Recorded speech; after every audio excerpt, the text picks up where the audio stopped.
बिस्मिल्लाहिर्रहमानिर्रहीम। उस खुदा का लाख शुक्र कि जिसने हमें आज़ाद फ़ज़ाओं में सांस लेने के लिए पाकिस्तान दिया। आज 23 मार्च है। आज मुल्क पाकिस्तान में यौम पाकिस्तान मनाया जा रहा है। क्यों मनाया जा रहा है? क्या हुआ था आज? किसने किया था? क्यों किया था? ना होता तो क्या होता? अर्ज करते हैं, सुनिए। 23 मार्च आज दास्ताने यौम पाकिस्तान।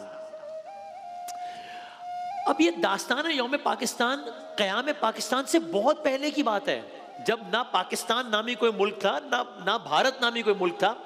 ये ब्रिटिश इंडिया था। हम शुरू करते हैं 1885 से, यानी पाकिस्तान बनने से भी 60 साल पहले। पाकिस्तान बनने से 60 साल पहले ब्रिटिश इंडिया है। और इस इलाके की सबसे पुरानी और सबसे जो अहम जमात है, कुछ इस तरह के मंजर है। पुराना ब्रिटिश इंडिया है, बहुत पहले की बात है। इस इलाके की, इस खित्ते की जो सबसे अहम जमात है, इसका नाम है इंडियन नेशनल कांग्रेस। ये सबसे बड़ी जमात है। कहां बनी? मुंबई में बनी थी। क्यों बनी थी? कि भाई हम हिंदुस्तान के, ब्रिटिश इंडिया के लोगों की नुमाइंदगी करेंगे, उनके लिए लड़ेंगे, सब कुछ।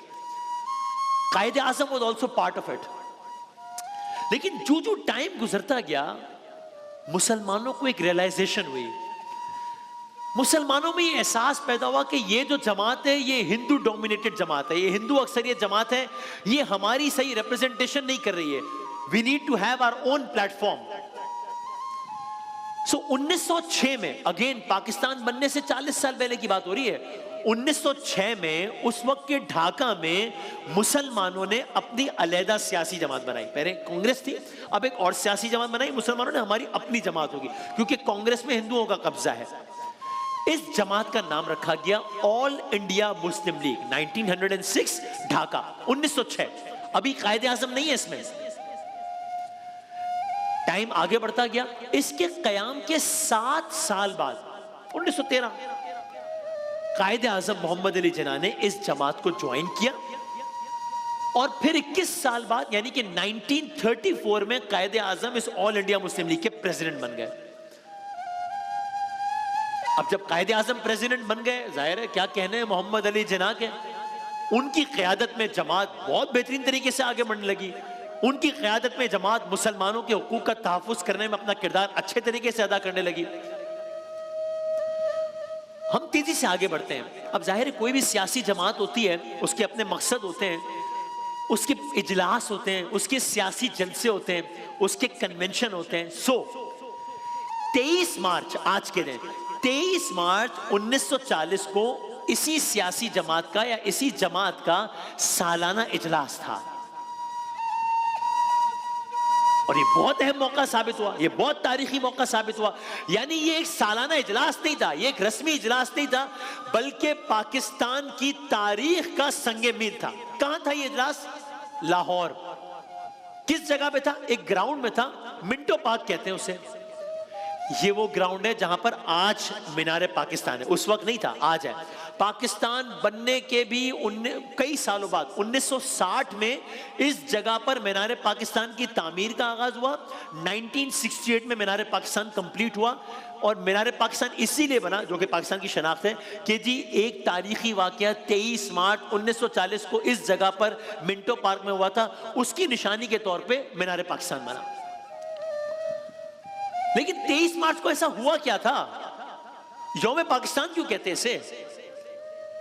ऑल पाकिस्तान, ये जमात है ऑल इंडिया मुस्लिम लीग। और 23 मार्च 1940 लाहौर के मिंटो पार्क में जलसा है। अब आइए दास्तान यौम पाकिस्तान। अब मंजर क्या है?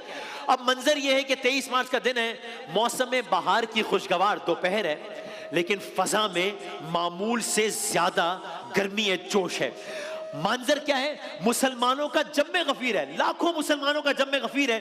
दूर दूर से मुसलमानों के काफले आ रहे हैं, जवान आ रहे हैं, बच्चे आ रहे हैं, नौजवान आ रहे हैं, माएँ बहनें बेटियां। क्यों भाई? मोहम्मद अली जिन्ना ने इजलास बुलाया है भाई, ऑल इंडिया मुस्लिम लीग का इजलास है भाई, मिंटो पार्क में एक बड़ा इजलास है।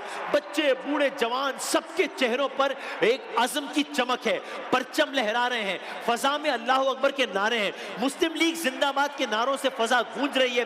अनगिनत परचम है, सब सब्ज रंग के उस परचम पर चांद सितारा है, ये मुस्लिम लीग का परचम है। फजा में एक शोर है, जोश है, जज्बा है, वलवला है। स्टेज पर सागे लीगी रहनुमा मौजूद हैं। इन लीगी रहनुमाओं के दरमियान में एक दबंग शख्सियत है, एक पुरवकार शख्सियत है, एक पुरवकार चेहरा है। इसका नाम मोहम्मद अली है। इसे लोग मोहम्मद अली जिन्ना के नाम से जानते हैं। कायद आजम मोहम्मद अली जिन्ना के नाम से मैंने जानते हैं। मजमे में शोर है, एक तूफान है, जोश और जज्बा है। अब सबको इंतजार है कि कायद आजम की तकरीर कब होगी, यहां तक कि कायद आजम की तकरीर की बारी आए। कायद आजम मोहम्मद अली जिन्ना ने माइक संभाला है। अब जब माइक संभाला है, मजमा जोशीले नारों से गूंज उठा है।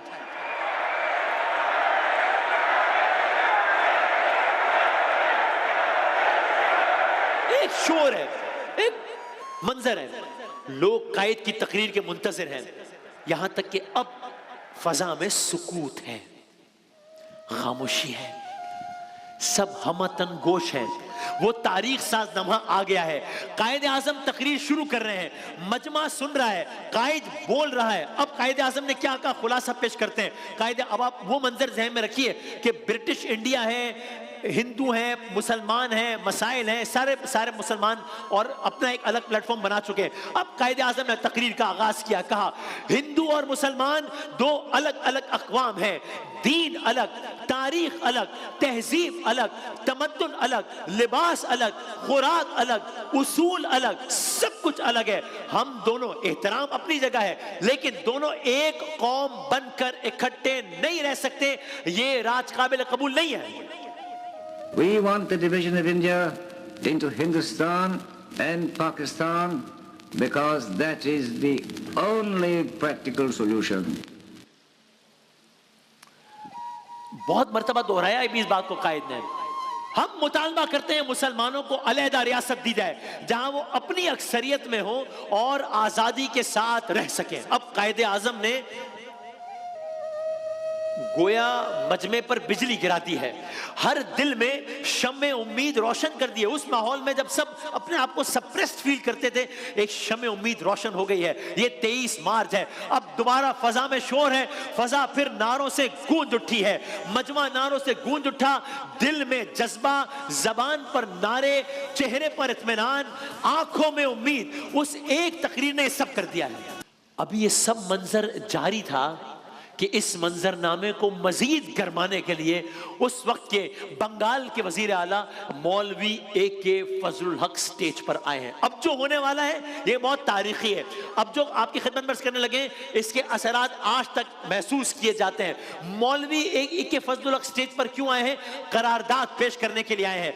ये कोई मामूली करारदाद नहीं है, ये मुसलमानों की तकदीर बदलने की दस्तावेज है। कहा करारदाद का मतन, उसका खुलासा, हिंदुस्तान के वो इलाके, मुतालबा हिंदुस्तान के वो इलाके जहां मुसलमानों की अक्सरियत है, उन सबको एक करके एक अलहदा रियासत बनाया जाए। उन रियासतों को मुकम्मल खुद मुख्तारी हासिल हो कि वो अपने तमाम मामलात अपने नजरियात के मुताबिक चला सकें। अकलियतों को उनके अकीदे, रस्म और रिवाज के तहफ़्फ़ुज़ की जमानत दी जाए। करारदाद पेश कर दी गई, गोया आज पाकिस्तान की बुनियाद रख दी गई।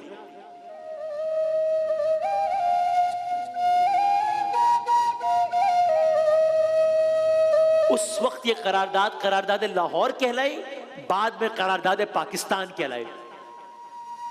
इसका एक एक लफ्ज लोगों के दिलों में उतर गया, जज्बा बढ़ गया, हर शख्स आजादी लेने पर अड़ गया, आंखों में मुस्तकबिल का नक्शा उतर गया। इकबाल का 1930 में देखा गया ख्वाब आज 23 मार्च 1940 हकीकत की तरफ बढ़ गया।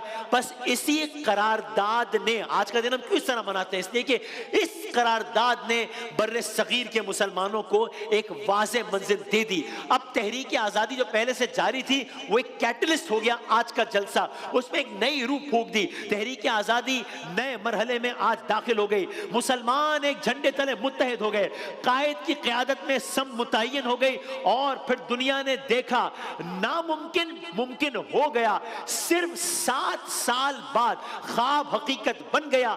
23 मार्च 1940 को बुनियाद पड़ी, 14 अगस्त 1947 की सुबह दुनिया के नक्शे पर एक नई खुद मुख्तार रियासत का ज़हूर हो गया, जो कि हमारी जान है, जो कि हमारी आन है, जो कि हमारी शान है। इसका नाम पाकिस्तान है।